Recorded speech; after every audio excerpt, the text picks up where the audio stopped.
Hello! I have returned today to make some mac and cheese from scratch. So for this recipe, we're going to need 2 cups of uncooked elbow macaroni, 3 tablespoons of unsalted butter, 2 tablespoons of all-purpose flour, half a teaspoon of salt, some pepper, 2 cups of milk, 8 ounces of cheese, we're using Velveeta, and a cup of shredded Colby Jack cheese.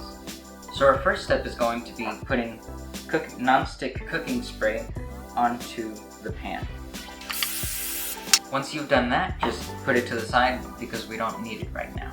Now that we've done that, we need to preheat the oven to 350 degrees. Stop! What are you doing? They're really hard when they're uncooked. Good flavor though. Now we're going to cook the noodles to almost al dente. So we're going to do it for 6 minutes.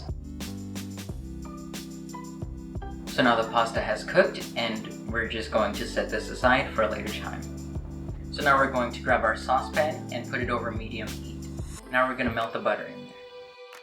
Once that butter is melted, we're going to add in the flour, the salt, and a little bit of pepper. So once you put all the ingredients in, you're going to want to let it cook for about 30 seconds to a minute, or until you start to see bubbles. Once you see it bubbling, what you're going to want to do is slowly whisk in the milk. So once you see that mixture is boiling, what you're going to want to do is put the temperature down to low, and then slowly add in the chopped cheese blocks. So stirring all of that in should take about 5 minutes.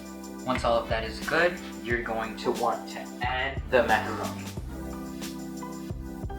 So now we're going to break up the clump and stir it into the sauce. Once you feel that that's been stirred in enough, you're going to want to take out your prepared pan and put the mac and cheese in here. Now we're going to add the Colby Jack cheese, sprinkle it all over.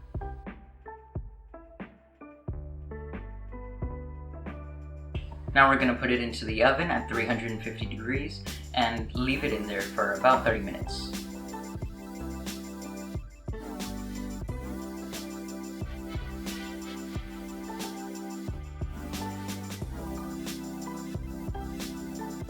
Are we trying? We are trying. Maybe more milk, I think it should be creamier. It does look like it's missing some liquid, but it looks cheesy. So we made the mac and cheese, we tried it, and it was pretty good. It wasn't as creamy as we thought it would be. I think we might have overcooked it just a little bit, but overall it was decent. Not the best mac and cheese recipe, but maybe we'll come back to this in the future and try to improve upon the recipe. But that was all we have for today. Thank you for watching. Goodbye.